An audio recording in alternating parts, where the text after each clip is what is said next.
History of MMM, how it all began.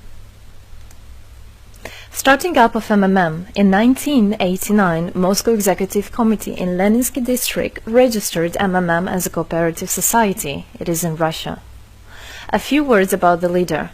The MMM Cooperative Society was founded by Sergei Mavrodi and was one of the leading computer equipment distributors in Russia. Sergei Mavrodi, having a degree in maths, worked as a programmer and took part in the development of the first operating systems. A few words about his decision to make his own company is the fact that having worked as a simple worker from 8 to 5, he understood that freedom is the most important for him, because that work of 8 to 5 is literally a slavery. At any point, at any time, the company can throw you out and you'll be left without nothing, although you could have worked in that company for years and years. So he realized it. This is why he decided to create his own child, and he knew whatever his efforts will be, it will come back to him in form of dividends and income. Free of charge travel campaign. In 1992, the brand became universally recognizable after Mavrodi offered several times to all the residents of Moscow a day of free of charge travel in metro, Moscow subway. Pretty smart.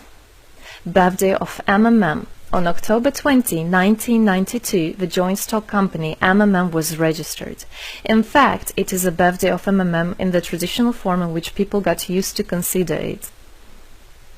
The shares of MMM on sale. February 1st, 1994, the shares of MMM went on sale, and people immediately began to buy them. Moreover, the company willingly bought them back on a new, higher rate, which grew very fast at about 100% per month. The company's principle today is always more expensive than yesterday worked perfectly. Few words about that. Why did he do that? As you might know, in 1991, the Soviet Union fell. So if until at the time of the Soviet Union, everything that there was in the country, like properties, different companies or whatever that was bringing some goods, was national.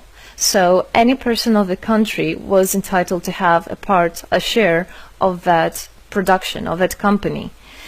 Everybody was equal.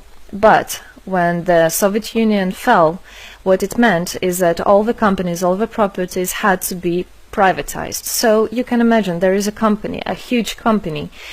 People worked there for years and years. And at one moment there comes a person and says, all that is mine. Yes, this was the case, and obviously that information, that laws about the fact that it was possible to privatize was kept only for a small group of people for obvious reasons. So a simple worker who worked in that company for years and years or all his life didn't know he can actually come and say by law that that is his. So what genius idea Sergei Mavrodi had is to sell these shares to gather the money of the people, and with this money to buy those companies. So basically, if a person has an MMM share, he would have had an exact share from the company that Sergei Mavrodi bought. For example, a company from oil and gas or something else. Obviously, he knew perfectly which companies are worth it and which companies were not. There was quite a battle there. So as you can see, his idea was great, but let's see what happens.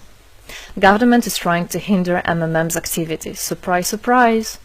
Planned by the Russian government, MMM 94 was intentionally collapsed.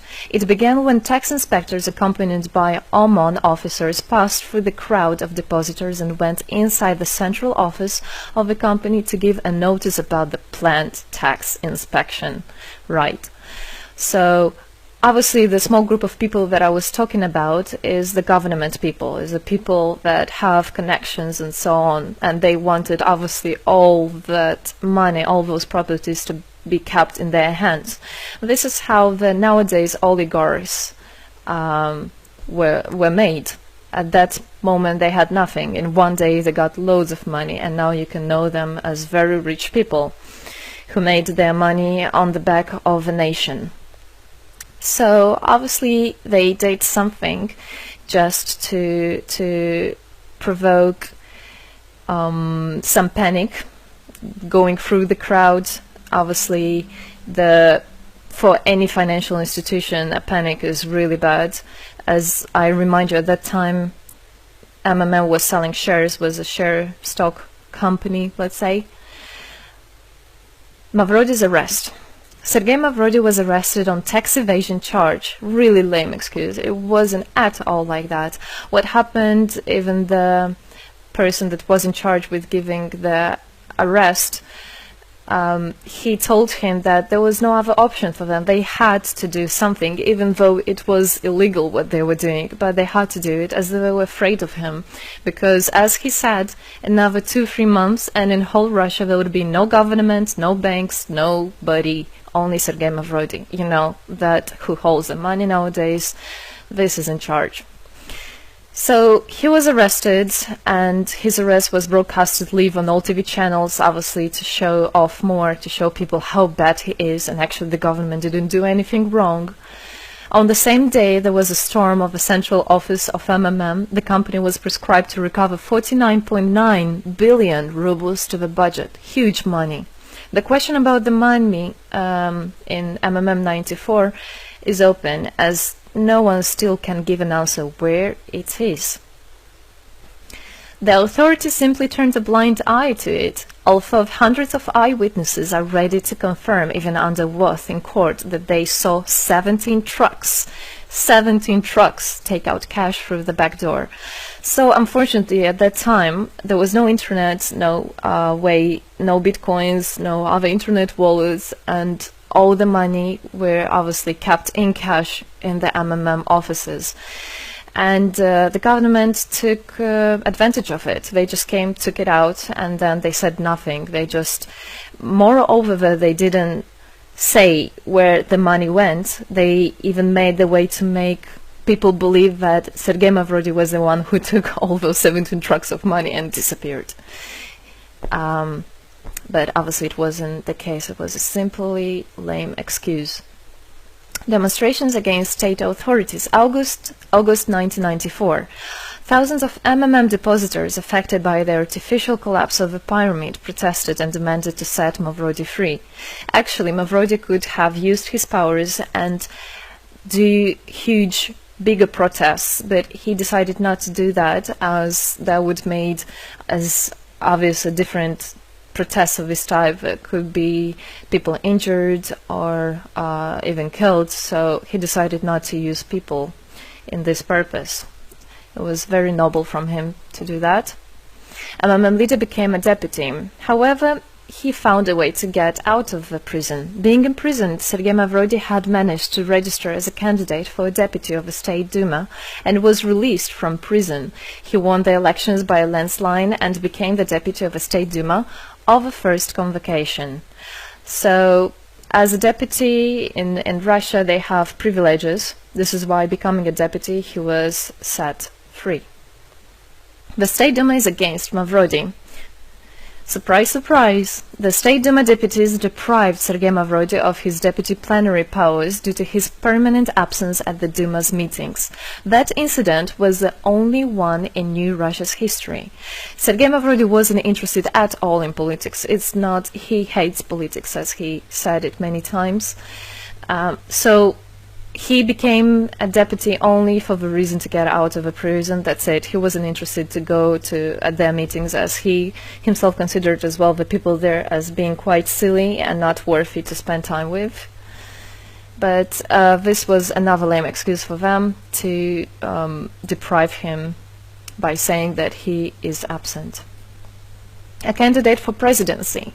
The Central Election Commission registered the authorized representatives of the initiative group that had nominated Mavrody as a candidate for the president of Russia, but subsequently rejected a significant part of the signatures in the support of a candidate, and his registration was renounced. So, for obvious reasons, they did that again. They weren't interested into having a fair president, a fair leader on top of their head. Revival of MMM, January 2011. Sergei Mavrody renounced launching a new launching a new project of MMM 2011, Together We Change the World. Previously, there were simply no analogues of similar systems in the world. The film about MMM, the launch of a project fell in the same time interval with the release of Russian film about MMM Pyramid, the plot of which is based on the eponymous book in which the history of MMM is disclosed by Sergei Mavrodi. So he wrote a book, and there is a movie which I highly recommend you to watch. You can find it online on YouTube. MMM is building a new, fair financial order. June 2012, the activity of MMM made a lot of banks collapse and a huge outflow of funds from deposit accounts happened. The system numbered more than 35 million members at the time. For obvious reasons, the fight against the system started. It suffered the same fate as MMM 94, eventually collapsed. So what happened? A lot of banks, as I already said, had a huge outflow, and another minus of the system of that time was that it wasn't really quite a community, because the money was still kept by the managers in MMM. So it wasn't the same idea as it is now, comparing it now, where people exchange money between themselves. You don't need to put it in a central account. At that time there were central accounts, and it was again used by the banks. They simply blocked those accounts that they identified as being of MMM and took all the money away, and that's it. There were no other discussion about that. Again, huge loss of money. People lost a lot of money. Sergei Mavrodi didn't get all of them. It was again the banks that took the advantage of it. MMM 2012 is just the beginning. I'll be back. Sergei Mavrodi announced the launch of a completely new MMM, World Mutual Aid Fund, MMM community. It speeded up since the first day, showing crazy dynamics on new members' registration. It has been decided to send 10% of the whole turnover on payments to the affected members of MMM 2011. So again, another genius idea. In order not to make central accounts, in order not to gather the money somewhere, now the money are spread directly between participant itself. You can just check in your account online whom you should transfer the money to. So MMM now is connecting all the people between themselves in exchange, so they can exchange the money and get benefits of it. It's amazing and it's crazy, but it is true. MMM is growing. Some short facts. 2012, MMM started its development in India. It had great, huge developments. 2012-2013, following India, MMM Bangladesh was launched as well. 2013, MMM Indonesia was launched. 2014, MMM Hong Kong. And it's not the end. MMM Global, 2014. MMM Global started up in the spring 2014. It is a voluntary network, a community of millions and millions of people from more than 100 countries worldwide. So there is already MMM settled in Argentina, Brazil, Philippines, Hong Kong and other, and all the rest of people in the world from all the countries of the world are able to participate as well. So they rebelled against the financial slavery and combined their money for this purpose. So how it is possible? MMM, the Republic of Bitcoin. Bitcoin is another genius idea to set the world free. For MMM Global participants' convenience, there were some 20 ideas on funds transfers implemented. From now on, all the countries where you can buy and sell Bitcoins can be registered in a branch of Free People of the Republic of Bitcoin. Thus, there is no barriers to develop MMM in small countries due to their restrictions on the international bank transfers. Banks. This is not something that we would want to use, as the banks can anytime put restriction on an account or even block an account and take all the money. Yes, the banks can do that. Read better your contract. So, Bitcoins is really genius idea to do that. Join MMM Global, join our community, set the world free. Don't hesitate, don't even think of going back, just go always forward. We are writing the history right here and right now. We are not going to be any more slaves working from 8 to 5, having pennies for that. We want to hold our own money and to get the benefits of it. I don't want a bank to use my money for their own purposes. I want us people, free people, to use our money, to exchange the money when it is needed, and to help each other. This is really a great idea.